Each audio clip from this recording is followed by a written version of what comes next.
శ్రీ సత్యసాయి జిల్లా సోమందేపల్లిలో గంజాయి బ్యాచ్ హల్చల్ చేసింది.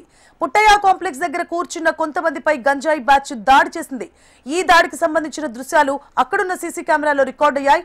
అయితే ఈ ఘటనలో గంజాయి బ్యాచ్ పై ఫిర్యాదు చేసేందుకు సోమందేపల్లి ఆర్ఎస్ఎస్ సభ్యులు వచ్చారు. వీరిపై కూడా గంజాయి బ్యాచ్ దాడి చేసింది.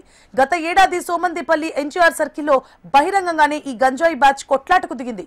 అప్పట్లో ఫిర్యాదు చేసిన గంజాయి బ్యాచ్ పై చర్యలు తీసుకోకుండా పోలీసులు వదిలేసినట్లు ఆరోపణలున్నాయి. ఈ గంజాయి బ్యాచ్ లో 20 మంది ఉన్నట్లు పోలీసులు వెల్లడించగా గంజాయి బ్యాచ్ పై చర్యలు తీసుకోవడంలో పోలీసులు ఫెయిల్ అయ్యారంటూ స్థానికులు ఆందోళన వ్యక్తం చేస్తున్నారు. రాజకీయ ఒత్తిళ్లకు పోలీసులు తలొగ్గుతున్నారనే ఆరోపణలు ఉన్నాయి.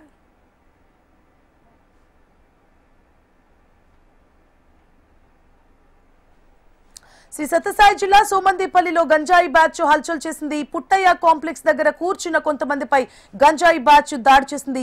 ఈ దాడికి సంబంధించిన దృశ్యాలు అక్కడున్న సీసీ కెమెరాలో రికార్డ్ అయ్యాయి. అయితే ఈ ఘటనలో గంజాయి బ్యాచ్ పై ఫిర్యాదు చేసేందుకు సోమందేపల్లి ఆర్ఎస్ఎస్ సభ్యులు వచ్చారు. వీరిపై కూడా గంజాయి బ్యాచ్ దాడి చేసింది. దీనిపై మరింత సమాచారాన్ని మా ప్రతినిధి ప్రవీణ్ అందిస్తారు. ప్రవీణ్,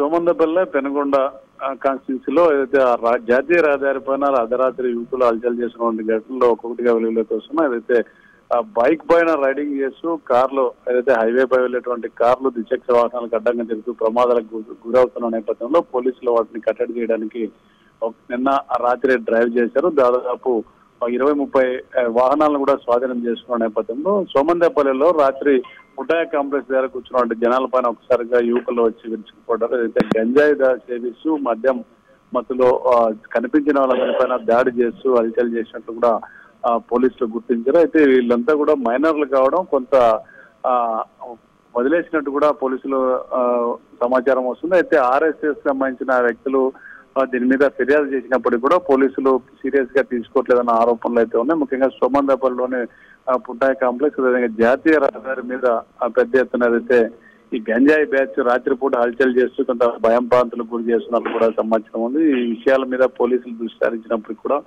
పూర్తిగా ఆ కేసు నమోదు చేసి విచారించకుండానే వదిలేశారన్న ఆరోపణలు అయితే ఉన్నాయి. ముఖ్యంగా వీళ్ళంతా మైనారిటీకి సంబంధించిన వాళ్ళు ఏదో ఒక వర్గానికి చెందిన వాళ్ళు, ముఖ్యంగా అంతా మైనర్లు కావడంతో వీళ్ళందరి మీద కూడా కేసు లేకుండా వదిలేసామని చెప్పి వైపు పోలీసుల వైపు నుంచి వినిపిస్తున్నప్పుడు కూడా ఏదైతే ఈ గంజాయి బ్యాచ్ దాడులకు పాల్పడుతూ సామాన్యులను ఇబ్బందులకు గురి చేస్తున్న నేపథ్యంలో కొంత రహదారులపై ప్రమాదాలకు కూడా గురవుతున్నాయి.